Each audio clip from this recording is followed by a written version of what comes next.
Merci, Chérif Cheikh Ahmed Tidiane Diop. Mesdames, Messieurs, bonsoir. Sur ce plateau, le docteur Tidiane Sow, il est coach en communication politique, l'exécutif coaching aussi. Il en connaît parce qu'il travaille dans ce domaine avec les entreprises. Deux domaines dans lesquels il travaille au Sénégal, en Afrique et même dans le monde. Bonsoir, docteur. Bonsoir, Antoine. Vous travaillez dans des domaines pas particulièrement faciles. Comment ça se passe déjà dans le coaching politique ou en communication politique, mais aussi dans l'exécutif coaching? Bien, merci d'abord de votre invitation. Le coaching, évidemment, c'est un peu des termes à la mode depuis maintenant quelques années. Comme vous savez, à l'instar du football où des joueurs ont besoin d'un coach pour les aider à atteindre un certain résultat, des hommes d'affaires et aussi des hommes politiques qui aussi, en fin de compte, ont quand même un résultat à atteindre, ont vu la possibilité ou ont vu en tout cas, disons, le besoin de s'entourer de coachs pour les aider à atteindre Une sorte d'encadreur, on peut l'appeler ainsi. Tout à fait. Je dirais même plus, ce sont plutôt des partenaires. On est des partenaires, on l'observe, on donne des conseils, on essaie de moduler les choses pour que les choses aillent tous dans un même sens. C'est exactement ça. Vous travaillez avec beaucoup d'entreprises au Sénégal? Bien sûr, il y a quelques entreprises au Sénégal avec qui j'ai évidemment des contrats, pour qui j'aide les managers à pouvoir aller dans un certain sens. Il y a aussi évidemment des hommes d'affaires qui ont envie d'améliorer leur business. Et là aussi, évidemment, ils font appel à des coachs plutôt dans ce sens-là. Dans le domaine politique? Dans le domaine politique, comme vous savez, on a une expérience de la présidentielle de 2012 parce qu'on a accompagné le président actuel qui était à l'époque candidat. Et évidemment, là aussi, on a beaucoup travaillé sur la stratégie politique, sur la communication politique en même temps. Et voilà, donc c'est un peu comme ça. Alors, pour ce qui est de la communication politique ou le coaching en communication politique, quelles sont les contraintes majeures auxquelles vous faites face?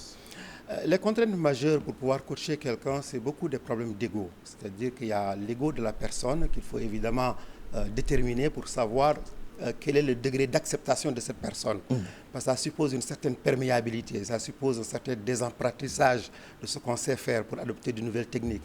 Bon, ça devient un peu technique, mais disons qu'on arrive à jauger quelle est la capacité de transformation de cette personne et de l'accompagner sur ce chemin-là qu'on identifie avec elle. Avez-vous été marqué particulièrement par la disponibilité d'une personnalité politique à vous écouter ou à ne pas vous écouter?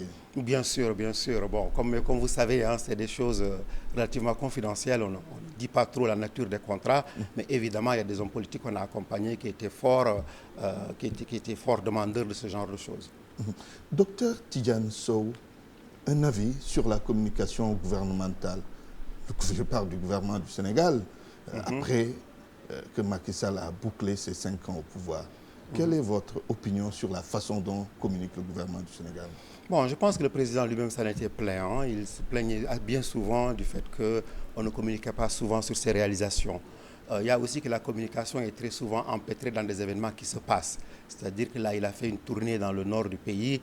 Bon, je pense qu'une très bonne communication aurait montré tous les avantages. Qui communique à la place des communicants. Absolument. Donc je pense qu'il n'y a pas beaucoup de gens qui malheureusement mettent en lumière un peu tout ce qu'il fait de bien. Et bon, il y a plutôt un brouhaha qui se passe et c'est toujours les mêmes qui communiquent. Mais vous savez, quand on est d'un bord, on dit toujours que c'est bien fait. Quand on est de notre bord, on dit toujours que c'est mal fait. Donc la communication, c'est quelque chose de relativement plus subtil que ça. Et je dois avouer qu'il n'y a pas ça pour le moment. Mal articulé, on peut le dire ainsi, la communication gouvernementale? Je dirais plutôt mal distribué. C'est-à-dire que les éléments qui sont censés le dire ne sont pas tous présents. Ils ne disent pas tous la même chose, même si c'est dit de façon différente. Alors, Macky Sall, je le disais tout à l'heure, a fait 5 ans au pouvoir. Quel bilan on peut retenir au plan social et économique? En tout cas, vous, en ce qui vous concerne. Bon, disons sur le plan social, il y a eu des choses qui sont faites. On va dire, le PUDC, je trouve que c'est une bonne chose. Je pense que quand on fait une tournée dans le pays, on voit quand même qu'il y a des châteaux d'eau, on voit qu'il y a des pistes, on voit qu'il y a des puits. Donc pour les populations, c'est quelque chose qui a été fait sur le point de vue rural. Je dirais aussi que la CMU, je dirais aussi que les bourses familiales, quand bien même que c'est un parti libéral, c'est des mesures sociales qui sont fortes. Il y a aussi la diminution évidemment des loyers. Bon, ça c'est sur un volet. Je dirais évidemment on peut mieux faire, on peut beaucoup mieux faire, mais on ne peut pas dire que ce n'est pas fait. Donc c'est en bonne voie. Je dirais tout juste qu'il faut peut-être mettre plus de moyens, arbitrer un peu plus pour que ça soit meilleur. De notre côté, il y a évidemment des choses qui avancent très lentement. C'est-à-dire que si on regarde le référendum de 2016, et qui était quand même censé avoir une transformation complète, c'est relativement lent. Hein. Les droits des citoyens augmentés, ça on ne l'a pas vu. Certaines réformes qui n'ont pas été mises en application. Absolument. Je dirais que sur les 15, il y a eu seulement 5 qui ont eu un avancement assez probant. Et donc ça c'est très peu et ça aussi il faut accélérer le rythme là-bas. Quelle est la mesure phare au plan économique qui vous a particulièrement marqué ou bien au plan social en ce qui concerne le président Macky Sall? Je dirais vraiment que mesure sociale, vraiment le PUDC, c'est quelque chose qui m'a beaucoup marqué, comme je disais tantôt. Sur le plan, je dirais plutôt économique, évidemment, il y a le PSE, mais le PSE, c'est une vision. À cette vision-là doivent s'amarrer beaucoup de projets. Quelle est la vitesse d'évolution de ces projets-là reste à voir, honnêtement. Est-ce qu'il y a toujours un bon arbitrage par rapport aux projets que l'on fait? Ça demande aussi à être vu. Bon, bref, je pense tout simplement que c'est bien d'avoir un cadre, mais évidemment, aujourd'hui, il faut travailler plus sur ce qu'on met dans ce cadre-là. Puisque vous voyez du positif dans le PSE, vous pensez que ça peut beaucoup contribuer au développement économique du Sénégal? Et c'est son but, en tout cas, hein, c'est son objectif. Donc, mais tel que c'est articulé, tel que c'est appliqué, tel que les choses sont en train d'être déroulées? Bien sûr, je dirais que, comme je disais, que c'est des projets qu'on met dedans, il y a différentes phases. Aujourd'hui, les projets qui y sont de bons projets. Maintenant, le problème, c'est est-ce que ce sont les projets qu'il fallait faire à la place d'autres? Parce que c'est toujours ça le problème. Par exemple, est-ce qu'il fallait mettre un TR si on n'avait pas des cases de santé ou un appareil de radiologie qui fonctionne? Oui. Vous voyez, donc il y a des problèmes gros de choix. Débat autour de ça. Votre opinion sur ce gros débat? Ce gros débat, je pense tout simplement que c'est une anomalie de taille. On ne peut pas être un pays qui se dit émergent. On a une radio qui est là depuis 2009 et qui est en panne. On est obligé d'envoyer des gens. Voilà, on est obligé d'envoyer des gens au Maroc. Et je veux dire, c'est une honte, tout simplement. Il fallait patienter pour ce qui est du terre, c'est ça que vous voulez dire? Ce n'est pas la priorité. Je ne pense pas que ce soit la priorité. Les gens, vous savez, les gens dorment à 15 dans une maison. Hein, donc ça, c'est des problèmes réels qui se posent. Les gens ne mangent pas tous les jours à leur faim. Ça, c'est des problèmes réels aussi. Et je ne dis pas qu'il ne faut pas faire des choses de transport, parce qu'on voit bien que tout le monde est aujourd'hui content d'avoir une autoroute, de pouvoir rallier Thiès, Ndiass rapidement. Mais en même temps, il faut faire des arbitrages tels que la demande sociale, qui à l'origine est quand même le programme, disons, de Younou Yokouté, que ça soit fait, qu'on mette l'argent nécessaire pour ça. Docteur Sow, parlons des questions politiques, disons les sujets brûlants de l'heure. Ce qui se passe au Parti démocratique sénégalais, certainement, ne vous laisse pas indifférent en tant que coach en communication politique. Quel regard portez-vous sur la situation au Parti démocratique sénégalais? Le Parti démocratique sénégalais, comme disons la plupart des partis au Sénégal, malheureusement, repose sur un homme, sur la puissance d'un homme, sur le charisme d'un homme. Et là, c'est Abdoulaye Wade, c'est Maître Wade. Maître Wade n'est pas là, évidemment. Il se crée un peu une sorte de, j'ai envie de dire, de zizanie interne de positionnement aussi, parce que Maître Wade n'est pas éternel, comme tout le monde le sait. Et évidemment, le positionnement de son fils fait aussi que beaucoup de gens sont d'accord juste parce que le chef est là, et beaucoup d'autres gens ne sont pas d'accord et ne peuvent pas trop le dire. Donc la situation actuelle, c'est celle qu'on a vue, hein, c'est celle qu'on a entendue ce matin, c'est-à-dire qu'il y a eu des exclusions du parti. Alors ces exclusions sont dues, bon, les raisons sont multiples, je pense qu'on sera toujours en deçà de ce qu'il y a parce qu'on ne le saura pas encore. Les raisons apparentes et les raisons réelles. Tout à fait, les raisons apparentes sont que ces messieurs indisciplinés ne sont partis de leur côté, faire la campagne de leur propre chef, etc. Mais je suis convaincu qu'il y a beaucoup de choses, il y a de l'eau à boire dessus.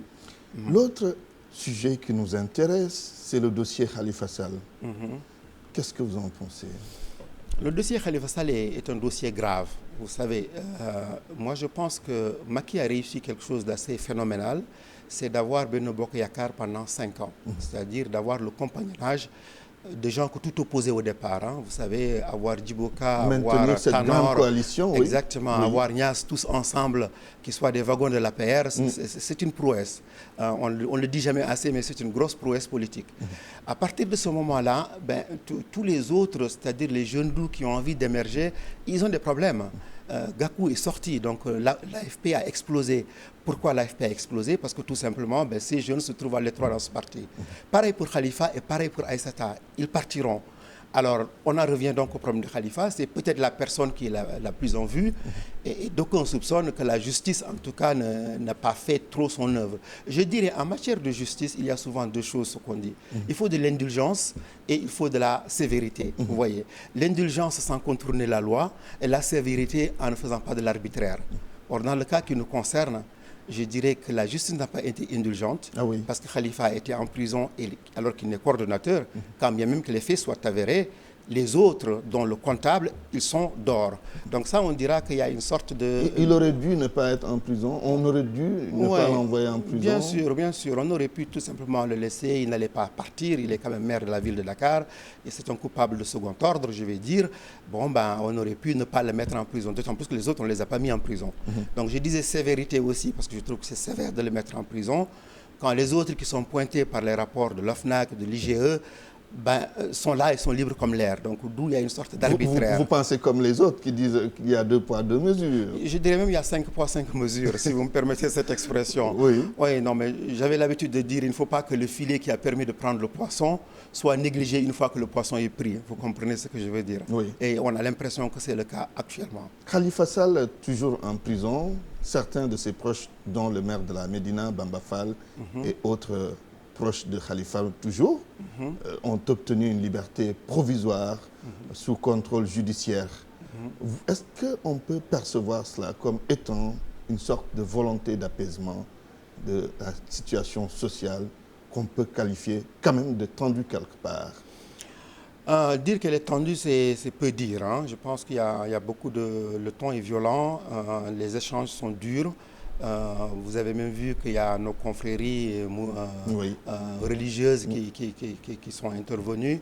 Le khalife général de Tidjane. Tout à fait. Ça crée aussi... L'archevêque de Dakar. Tout à fait. Ça crée aussi même une confusion parce qu'aujourd'hui, on a la justice, on a l'exécutif, on a aussi le pouvoir religieux qui est un vrai pouvoir chez nous.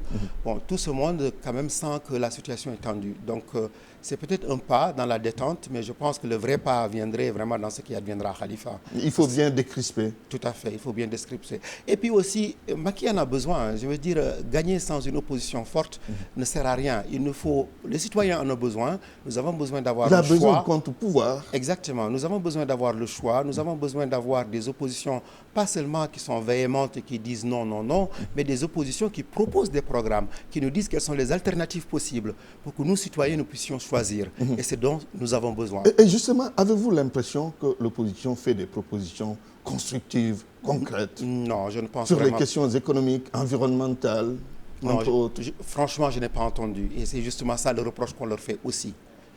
C'est le reproche qu'on leur fait. Très bien. On sera aux élections législatives dans quelques mois. L'opposition part d'une liste unique, même si ce n'est pas encore matérialisé, parce qu'il reste quand même du temps. Est-ce que vous pensez que ces opposants peuvent imposer au président Macky Sall la cohabitation en 2017? Vous savez, quand vous regardez un peu ce qui se passe dans le monde, on ne peut plus jurer que les choses ne sont pas possibles. D'accord? Si l'opposition arrive à avoir une liste unique, tout est possible. Tout est possible. Tout est possible, voulant dire que dans 4 mois, qu'on ait une cohabitation au Sénégal. Avec quel risque? Avec quel avantage? Moi, je ne verrai que des avantages. Vous voyez, quand il y a une cohabitation, ça veut dire que forcément, ce sera un peu plus apaisé. Si vous vous souvenez, en France, quand Chirac était venu en 86 comme Premier ministre, bon, tout le monde disait comment ça allait se passer. Et pourtant, je pense que c'est les meilleures années de la France quand il y a eu la cohabitation. Évidemment, ça veut dire avec aussi... quelques blocages quand même quelque part. Il y a eu quelques blocages, mais disons que ça va vraiment dans le sens de il faut bien définir les responsabilités des uns et des autres. Je pense que nous, on aurait des blocages dans ce sens. Parce qu'aujourd'hui, le président, il est élu sur son programme.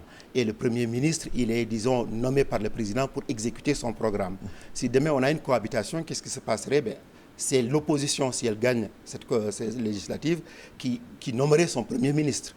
Alors là, évidemment, on aurait une situation inédite. Que se passerait-il entre le Premier ministre issu de l'opposition et le président, évidemment, qui, lui, a son programme? Bon, je pense déjà, à l'Assemblée nationale, le vote de certaines lois, ce sera déjà le premier blocage, non? Non, je pense pas. Instabilité politique, parce que le président Macky Sall disait avant-hier seulement, les Sénégalais sont assez conscients de l'importance d'une stabilité dans un pays, au point qu'ils ne décideraient pas de créer une cohabitation. Vous savez, hein, Hitler, c'est ce qui s'était passé. Hein. Tout le monde avait peur de dire non, non, non, puis on a eu Hitler. Non, je pense qu'il n'y aurait pas du tout de désordre s'il y a l'opposition qui séjourne à l'Assemblée. Ça, c'est juste la politique de faire peur. Bon, évidemment, ce serait plus commode pour lui. Ça, tout le monde comprend fort bien pourquoi. Mais peut-être que pour le pays, enfin, une cohabitation, ce serait quelque chose de bien à vivre et ça renforcerait aussi la démocratie au Sénégal. Très bien, nous sommes au terme de cet entretien, assez intéressant, mais nous sommes rattrapés par le temps. Merci, docteur Tidiane Sow. Merci Nicolas, merci Antoine de votre C'était invitation. un plaisir de vous recevoir. Merci Je beaucoup. rappelle que vous êtes coach en communication politique. Vous travaillez également dans l'exécutif coaching. Vous vous intéressez beaucoup aux entreprises. Merci. Merci. C'est fini ce soir. Chérif Cheikh Ahmed Tidiane Diop. Excellente soirée à toutes et à tous.